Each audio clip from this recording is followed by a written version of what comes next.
WTF!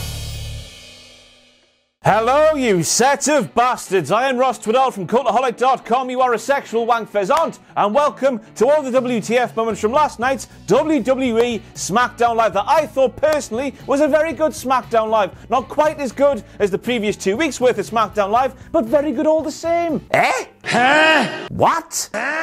Is he lost? Now, I'm not moaning about this. How the hell can anybody moan about a matchup like that without any fanfare, no build-up, no nothing, a potential match of the air can? It was just dropped on us sorry arses like a ton of bricks. I didn't know whether to crap or why me watch. It was a lovely surprise, wasn't it? Just picture yourself over the festive period eating a box of celebrations one night. You go to bed, you walk down the apples and pears the next morning, you see that same box of celebrations that you thought was empty, but no, there's one of those delightful Maltesers things left. Maltesers.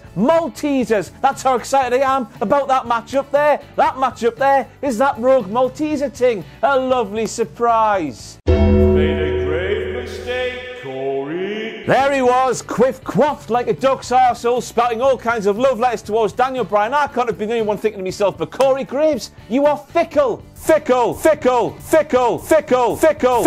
Now, last week on SmackDown Live, Daniel Bryan made it very, very clear indeed that he does not like fickle people, and Corey Graves at the start of last night's SmackDown Live proved that he is a very fickle man. When The Miz was fighting good guy Daniel Bryan, Corey Graves was licking The Miz's arsehole, but now the conservationist Daniel Bryan is a bastard, Corey Graves is licking Daniel Bryan's arsehole. So Daniel Bryan doesn't like Corey Graves, even though Corey Graves thinks that by doing this, Daniel Bryan will like him. And I'm wondering how long it'll take before the penny drops and Corey Graves realizes that being fickle is not what he should be doing. Hopefully forever, because he's a tit. Nobody tell Daniel Bryan what the strap of that there WWE Championship is made from, will you please? Now, I know I said this last week, but I'm going to say it again this week, because first of all, this is my video, and second of all, this here opinion got me to the top of Squared Circle for almost a full day. Daniel Bryan needs a WWE Championship belt made from plants, and he needs it now. One cultaholic side in the crowd at last night's SmackDown Live, which is a miraculous achievement on this lovely fine winter Wednesday afternoon / evening. That's because, as we have all seen from the pictures on social media over the past 24 hours, last night's SmackDown Live had 4 people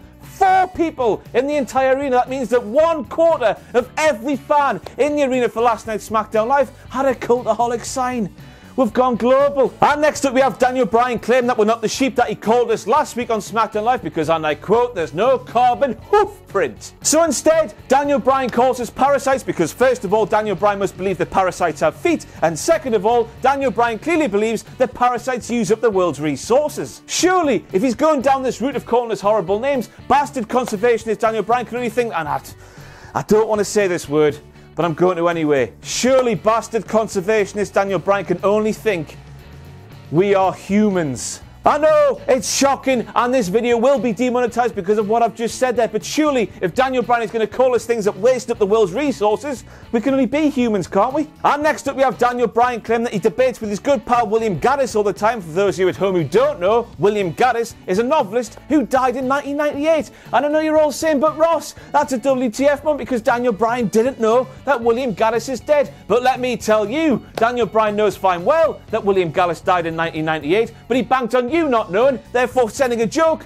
way over your heads. Didn't catch me out though, did you? You bollock. Bastard conservationist Daniel Bryan is fantastic, and no, bastard conservationist Daniel Bryan does not sit in a dark room late at night all alone talking to himself, believing he's talking to a man who died 20 years ago. He's not crazy. And next up we have Mustafa Ali telling Daniel Bryan that he drives an SUV because he has a wife and 2 kids, and I don't get this. We're supposed to hate Daniel Bryan because he hates the fact that Mustafa Ali drives an SUV because he has just 1 wife and 2 kids? Am I missing something here? Because last time I checked, children are very small people indeed, and they don't need much in the way of rear legroom in a car. You can fit your wife and 2 kids in a hatchback, Mustafa, and it'd still be just as comfortable as they would be in an SUV. And even better, you can buy a hatchback, one of those 3-cylinder things, you know, when you're in town potting about and one of them turns themselves off, which saves energy and fuel and resources and just helps the environment out, alright? Whatever you do, Mustafa, do not get one of those horrible Toyota Priuses, or obviously Americans say, Priuses. Don't be a numpty who believes that they save the environment compared to a normal car, because they don't. The way they're built, they do more damage than good. You see, Mustafa, you mine the nickel in Canada, you then ship that nickel to nowhere to be turned into a battery, that's then shipped in a tanker to Japan to be put in a car, then that car is put in another tanker and shipped all the way back to America or Canada. It's a cynical marketing exercise, Mustafa. And I think I'm the new bastard conservationist Daniel Bryan. And next up we have Kofi Kingston saying, welcome to the second ever SmackDown Live rap battle, baby. And I think that's wrong. Now I know you sat there at home saying, but Ross, SmackDown and SmackDown Live, they're two different shows, aren't they? But I'm here to say no. We've just celebrated SmackDown Live 1000, despite the fact that 3/4 of those SmackDown Lives weren't even live. So then, by saying that, Kofi Kingston is discounting great rap battles from the past, like John Cena against Kurt Angle, and I'm not going to let that stand. So Kofi, brace yourself, pal. Strap yourselves in, because here comes some fire bars. The beat, please. I know that by disregarding history you be faking. I thought you were better when you were Jamaican. Word life, suck me chebs. And I'm sorry, but the Usos, they lost that rap battle. Get this right, the Usos, they wrote a line for themselves as part one of the raps where they compared Sheamus and Cesaro to Bebop and Rocksteady, only they called Cesaro Rocksteady and Sheamus Bebop, when Sheamus actually played Rocksteady in a Teenage Mutant Ninja Turtles film. Whew. Usos, facts, they must be factual, otherwise that's unforgivable. Boom, suck me chebs. Imagine sitting at home before going to SmackDown Live thinking, oh, this'll be funny, I thought this was Raw on a sign and take it to SmackDown. Not funny, horrible, cretin, numpty. Yep, I wrong, yep, I wrong. This man's delusion knows no bounds, Byron Saxton says. Who? Shane McMahon? Corey replies. No, Miz, Saxton replies, and Byron Saxton, what the hell do you mean by that? Bollocks to it, let's have a trip down our favourite memory lane, shall we? Bloody hell, it's my favourite holiday destination. I'm like an old person in Blackpool. I go there every single pissing time I can. So then, we have delusional sweaty dad Shane McMahon going toe to toe with the pissing Undertaker inside Hell in a Piss and Cell. Who the hell does Shane McMahon think he is? And then we go to SummerSlam 2016 and Shane McMahon stands up to big scary Brock Lesnar. Who the hell does Shane McMahon think he is? And then we go to WrestleMania 33 and Shane McMahon goes hold for hold, move for move with a phenomenal AJ Styles. Who the hell does Shane McMahon think he is? And then we have the massive problem with Shane McMahon, a delusional sweaty dad, booking himself in every single top feud on SmackDown Live for a year and a piss and half. Byron Saxton, if that is not delusion, I don't know what is. The Miz was just being real. Made a great Really good thing. story. Did Kevin Hart leave the Academy Awards to be on SmackDown Live? That's a round of applause, that, Corey, because that line was fire. And now it's time for a dramatic reenactment of what Shane McMahon did during that match against Chip and Chad, Las Vegas's finest.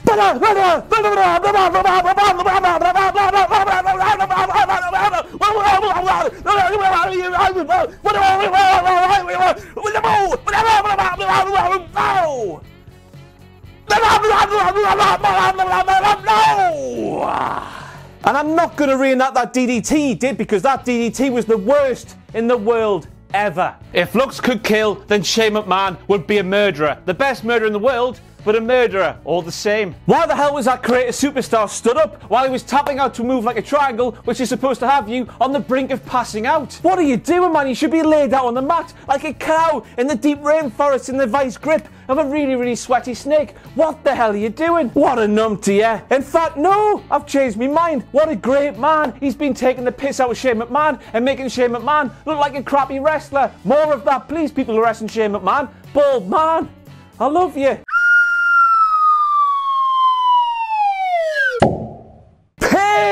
What are you doing? So we have that lovely tall bald man in Kevin Hart who wrestled and made Shane McMahon look like an amateur, yet Paige tears up their contracts and doesn't pay them. Who does she think she is? ECW?